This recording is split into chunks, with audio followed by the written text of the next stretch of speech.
the opportunity to share with my viewers the pleasure of unwrapping something you love that's wrapped in plastic. Like when I was a teenager buying all my cool counterculture materials at Tower Records, from CDs to books about my favorite punk rock bands.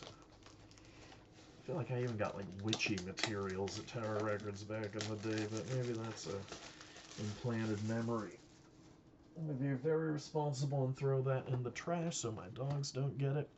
Here it is. Raymond Buckland's Cards of Alchemy. Includes a book and a deck.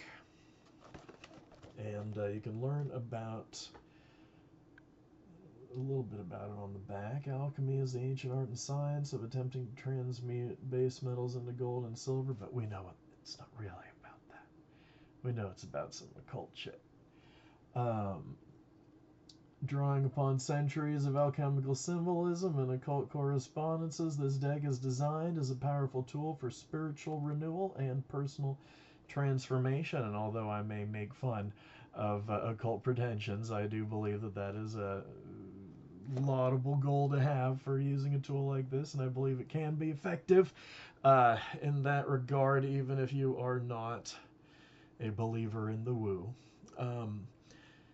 Created by Raymond Buckland, best-selling author and leading authority on the occult. Now, Bucky, as he is known to his disciples, was sort of one of those OG witchcraft guys. Kind of in the same league as Gardner and Alexander and whatever. I'm no expert in the field of neo-paganism, so bear with me, but Buckland's the guy that wrote the Big Blue Book that I understand was a lot of people's introduction to this material, often shoplifted from a Barnes & Noble. Buckland's like the Abby Hoffman, I guess, of the occult in that regard. And so my buddy Steven, who runs the Buckland Witchcraft Museum, you can learn all about this in my episodes where I interview the fella and give you a glimpse into his museum. He was curating for a different museum that includes a certain famous Red Ryder BB gun. He had did me the great favor of photoing me holding. He used to curate a different museum for a movie that had this movie prop you may have heard of. It has to do with a certain holiday. And he kind of parlayed that experience, and he hit up Raymond Buckland, and he understood, his museum used to be various places, but now it's just in storage. And he said, hey, look, I'm a curator. I'd love to curate your museum. And, Stephen has just built himself into a pillar of the Cleveland witchy community, doing this awesome work of curating this museum, which he has expanded from a little closet next door to the music store, which had the great title of A Separate Reality.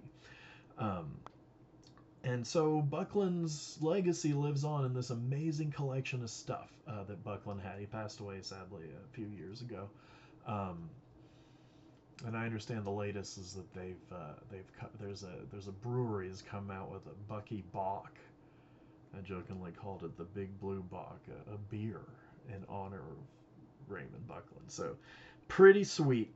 And so my understanding here, okay, so I just said best-selling author. The Cards of Alchemy are catalysts, good alchemical word, for positive change in all areas of your life. That's something Terence McKenna used to say in his lectures, good alchemical word. He'd be like scintilla or quintessence, good alchemical word. Each of the 50 cards also features keywords and astrological correspondences. Keywords is an interesting way to think about like the tarot trumps. I've heard occultists call the tarot trumps signals, but like keywords really plugs you into something a little bit more contemporary feeling, doesn't it? To complement and enhance the layers of meaning embedded within each card. I kept interrupting myself. I'll read that one more time. Created by Raymond Buckland, best-selling author and leading authority on the occult. The Cards of Alchemy are catalysts for positive change in all areas of your life. Each of the 50 cards also features keywords and astrological correspondences to complement and enhance the layers of meaning embedded in each card. The accompanying guidebook includes detailed interpretations for each card, several card layouts, and suggestions for creating an ongoing practice. Transform yourself into a spiritual alchemist in the laboratory of your life. Now, please disregard any previous talk you may have heard about me on the subject of spiritual alchemy. When we are talking about medieval alchemy, I'm interested in all this new historiography stuff that's happening in the history of science, where we want to track down the like chemical meaning of this stuff. But by the time we get to the 20th century and magicians like Raymond Buckland, there is a living tradition of spiritual alchemy, and alchemy means something different, and that's okay. So alchemy is really about spiritual transformation and not just the transformation of lead into gold. The book is very nice. You know, looks like the kind of thing I would pay $14.95 for at the bookstore 7 years ago in 2017, when books only cost $14.95. Now they cost how much? God, scares me. So, the Book of Alchemy, about the author and artist Raymond Buckland's first major book, published in 1969. So maybe not as OG as Gerald Gardner, but like big influence on American witchcraft. His books have been translated in 11 languages, cover Wicca, various forms of magic, divination, folklore, and spiritualism. He's produced novels, a video, and a gypsy fortune-telling decks. Love to see the video. I don't even know about that. I wonder if it's on YouTube. Leave me a comment if you know. Here's other books by Bucky. So, I mean, there's a whole rabbit hole one could go down studying this fella. And so I'm interested in these cards, you know, I mean, as a tarot designer myself, this is my PKD tarot available at Wide Books, and I love giving PKD tarot readings.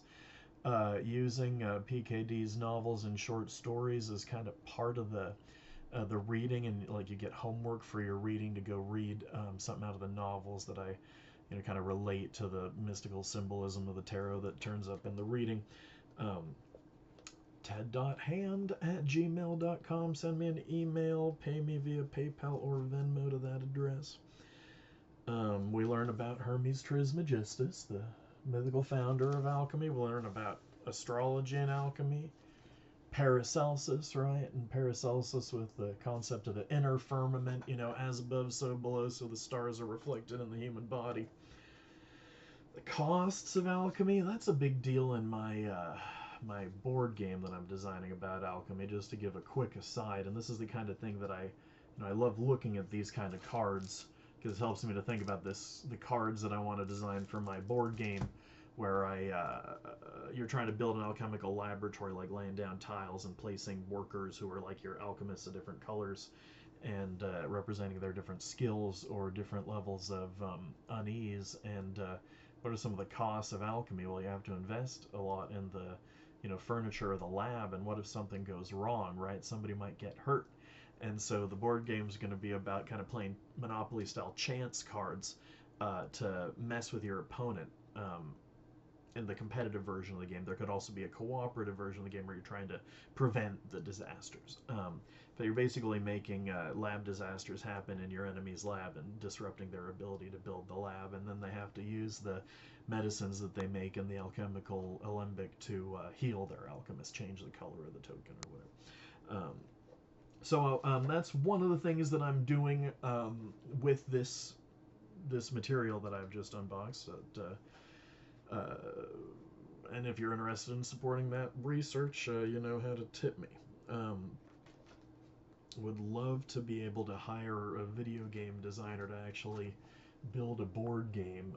Few more famous alchemists: Jabir ibn Hayyan, Raymond Lull, who invented sort of combinatorial system, and a lot of the works attributed to Raymond Lull were spuriously attributed. I'll talk about Roger Bacon, so it's a fairly learned disquisition on alchemy. The Comte de Saint-Germain. Now, this is less, the history of like hardcore chemistry alchemy, more the history of like alchemical Freemasonry and alchemical ceremonial magic and that kind of stuff.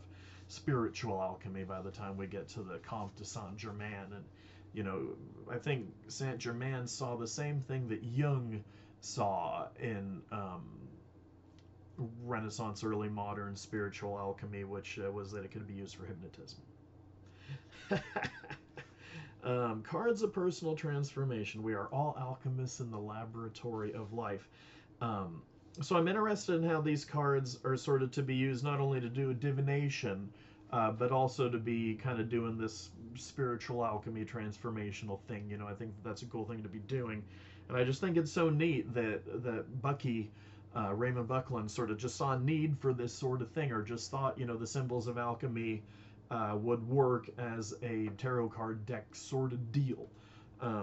So I've always wanted to dig into that, and I'm very excited about that. There's a guide to interpreting the cards of alchemy, and now here I see some of my favorite names, Mylius and Michael Meyer, right? You've probably seen me talking about Michael Meyer on another one of my videos, or heard me in my interview with Arnemancy. I'm super into the A Talent of Fugianes, which you can look at in a new digital edition at Furnace and Fugue online.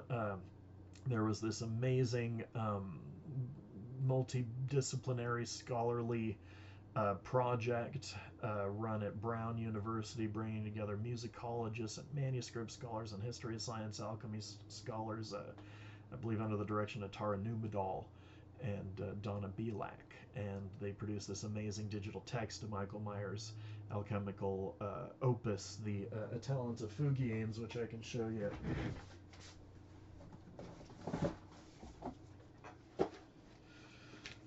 Here's an example of an alchemical emblem from Michael Meyer. And Mylius is a dude who, in that same book that I just held up, you can see some of his alchemical emblems. So, I'm always excited to see any time that people are using that Renaissance material, that those guys are 17th century alchemists, so OG. Always interested to see that stuff in practice. So we have the usual kind of tarot style guide where he explains how you're supposed to interpret the cards.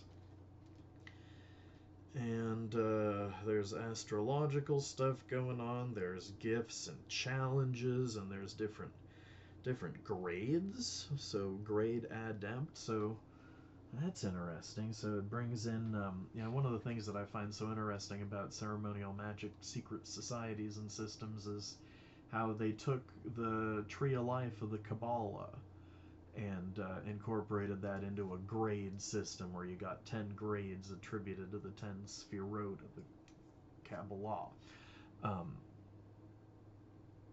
I like to be very hip and say Kabbalah, and sometimes I fall into the usual practice saying Kabbalah, but it's all going to the same place, I hope. So cards have names like Transmute. There's different suits. Here's the Tree Suit, a health.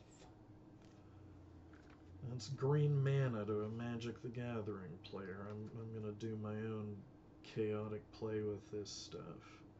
Revivify. Now, that's definitely some, like, authentic... That might be Michael Meyer or Mylius. He's using the alchemical emblems in the cards, so that's super cool.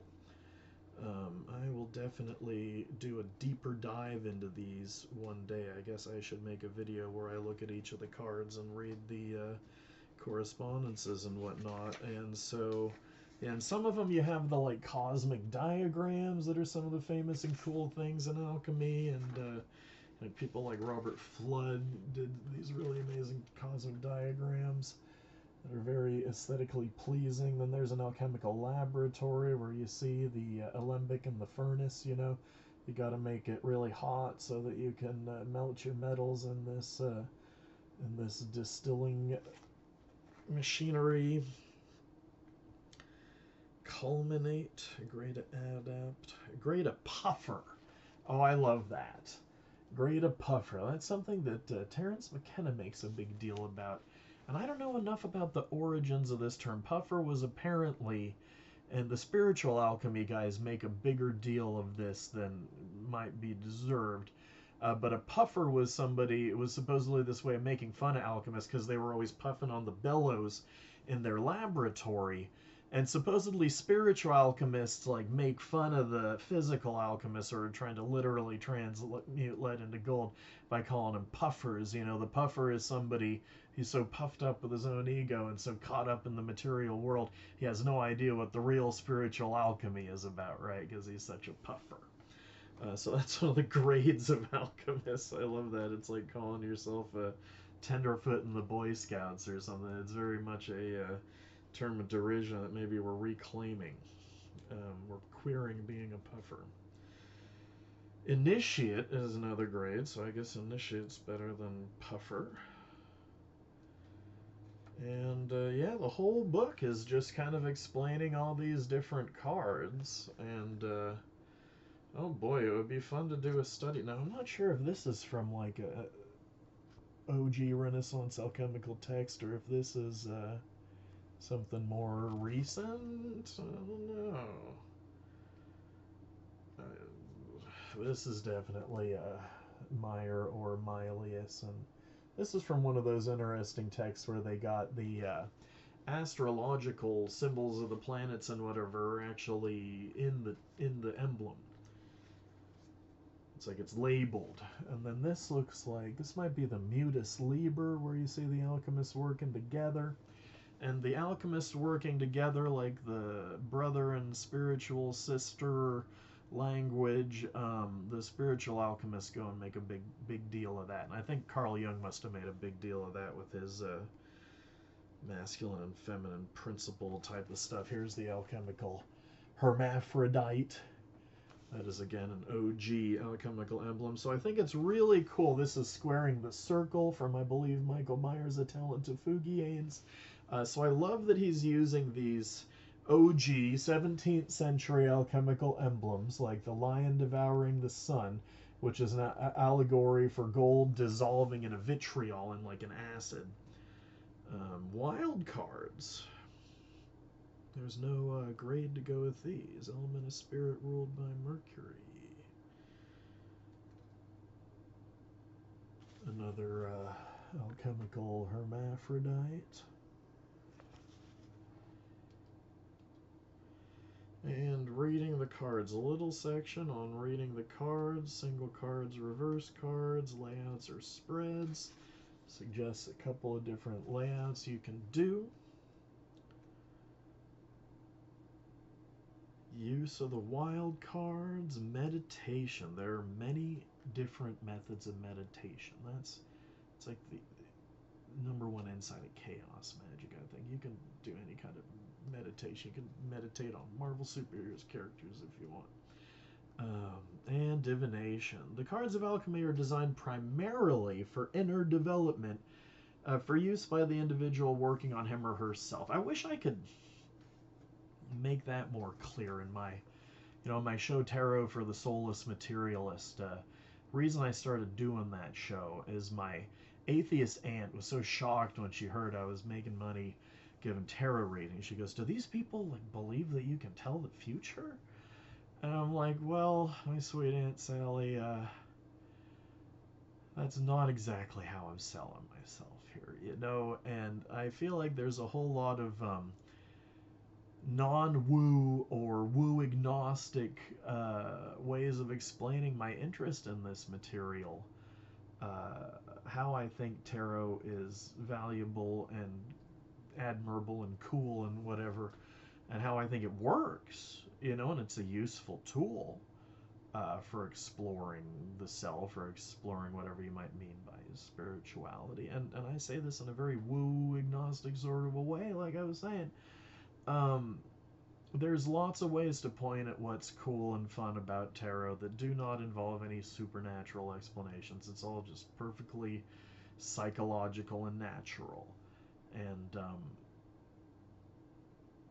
doesn't necessarily mean I'm ruling out any higher spiritual stuff that's going on, and I'm definitely willing to go there, but you don't have to go there, and it's not like part of the price of admission to have fun with tarot cards. There's just all kinds of fun stuff going on in this play of associations, and our brains think in these very linear and logical ways, and maybe, you know, the randomness of tarot like can help to short circuit or interrupt those kind of linear stuck structures of thought that we have. Yeah, there's all kinds of good stuff going on.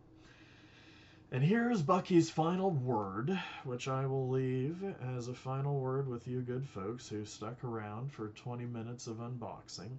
As a final word, let me repeat what I have said many times before, both in this book and elsewhere. Whatever the form of divination, or, as in this case, self-inquiry, nothing is carved into stone. Cards, tea leaves, palms, horoscopes, etc., can only show what is the probable sequence of events due to the forces that are at play in the time of the week. You know, I'll just pause right there. I think we've gotten a flavor. This Raymond Buckland is really one of the first chaos magicians avant la lettre, wasn't he? Um, I'm thinking of what's his name? Pete Carroll, was that it? Peter Carroll, the fella who wrote some of the first chaos magic books, and you know, I'm a great admirer of Phil Hine and the Discordian chaos magic folks. But this guy Raymond Buckland was making his cards of